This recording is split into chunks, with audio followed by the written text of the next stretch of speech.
Lo que quiero contar hoy es cómo trabajar con la observación y las preguntas como un trampolín para el aprendizaje. A mí me gusta la metáfora del hilo, del ovillo de hilo que uno va tirando, ¿no? De la piola, de la punta, donde cada vez me va llevando más lejos de un comienzo bien pequeñito. Entonces, ¿cómo trabajo con la observación de las crianzas y la mía propia como madre, como padre, como profesor, para seguir explorando y aprendiendo cosas nuevas de ese mundo tan fascinante que tenemos alrededor? Y quiero comenzar con esta viñeta de Francesco Tonucci, un pedagogo italiano que muchos de ustedes deben conocer, Frato, un gran artista, que tiene esta escena donde están las dos crianzas con el conejo, ¿no? Y lo están observando y dicen, están observando muchas cosas, dicen, está caliente, está kenchi, tiembla, se mueve dando saltos, hace caca en forma de bolitas, es tímido, tiene las patas de atrás largas y dos dientes grandes. Y hay una voz adulta que dice ahí, vamos, crianzas, dejen de jugar que tenemos clase, tenemos aula de ciencias, ¿no? Y ahí las ciencias parecieran esos pósters que están en la pared, ¿no? La célula y sus capas, los tres reinos, mineral, vegetal, animal, cada uno con la información. Y sin embargo, hay mucho ahí, tantísimo que procede de la observación, del entorno, de la vida real, que es una fuente muy, muy rica para seguir aprendiendo y que a veces nos olvidamos. Una manera fantástica de hacer eso es aprovechar las preguntas de las crianzas, las preguntas que ellos hacen, ¿no? Todo el tiempo. Los niños, las niñas son curiosos y nosotros adultos a veces no sabemos qué hacer con esas preguntas. Por ejemplo, no sabemos la respuesta, muchas veces no sabemos la respuesta.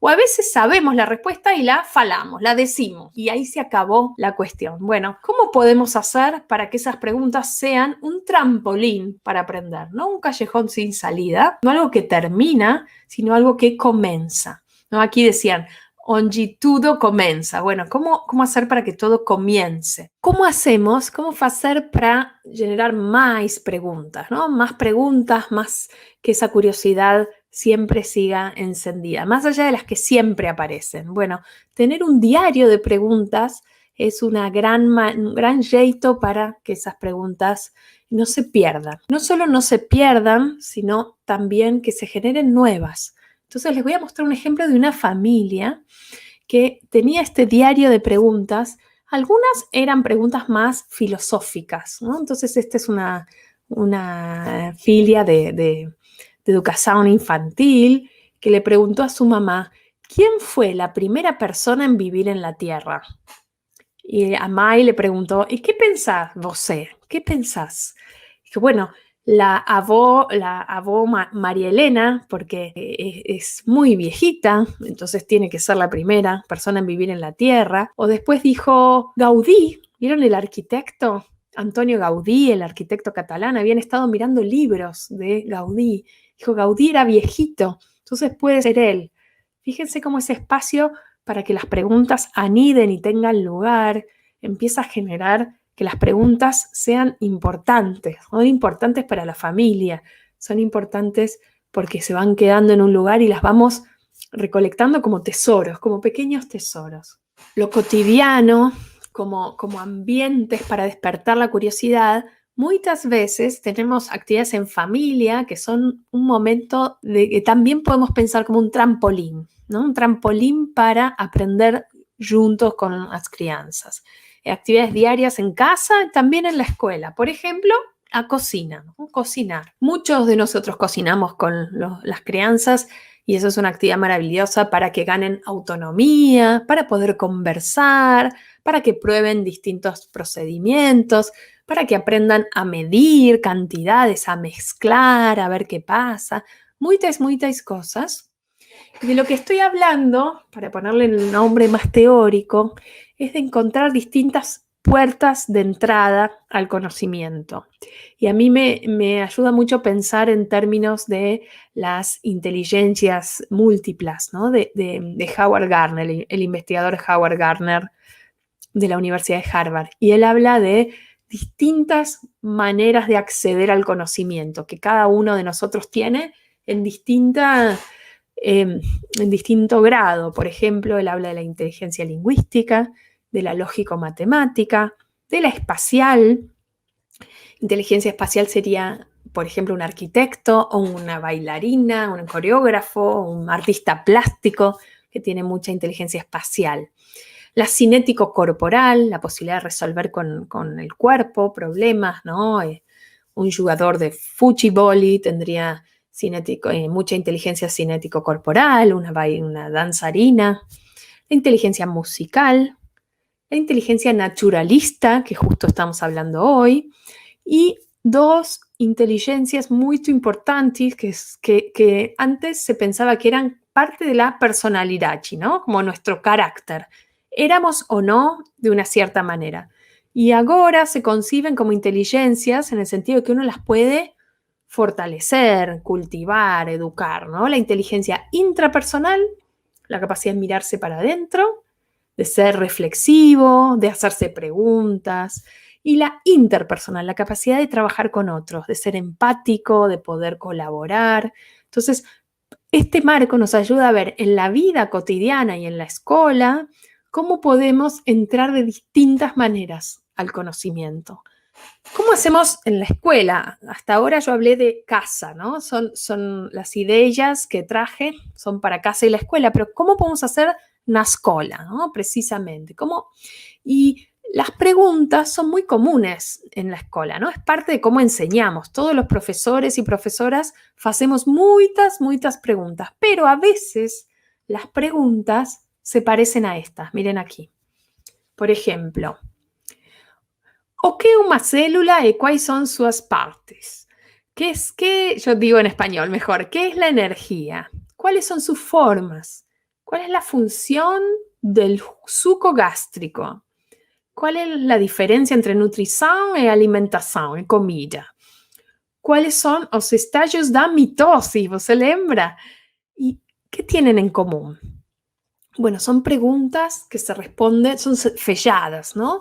Son preguntas que tienen una única respuesta, son preguntas que se contestan con una información, con un dato, con un fato, con una definición. Son preguntas que llamaríamos cuestiones factuales, ¿no? Preguntas factuales. Que no es que estén mal, ¿no? Queremos que tengan algunas preguntas factuales las crianzas. El problema es cuando son muchas, cuando son todas, ¿no? Entonces la pregunta es ¿cómo las transformo? Entonces la propuesta es transformar, mudar las cuestiones factuales a preguntas para pensar. ¿Cómo hago eu, para averiguar si este fermento es o no es un ser vivo?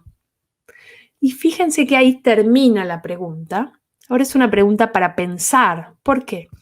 Porque tiene un contexto, porque tiene una historia, porque ya no puedo responderla, los seres vivos nacen, crecen, se reproducen y mueren y se acabó. Necesito pensar.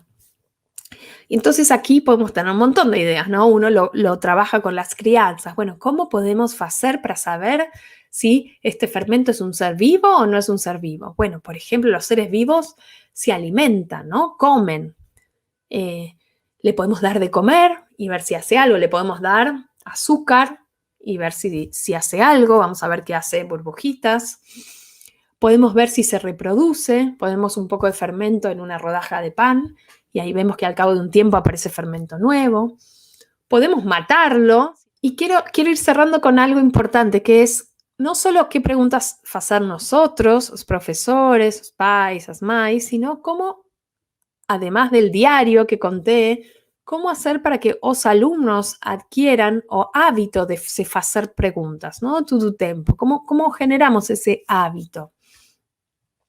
Y aquí hay algunas estrategias que eu adoro, que son muy útiles, fáciles.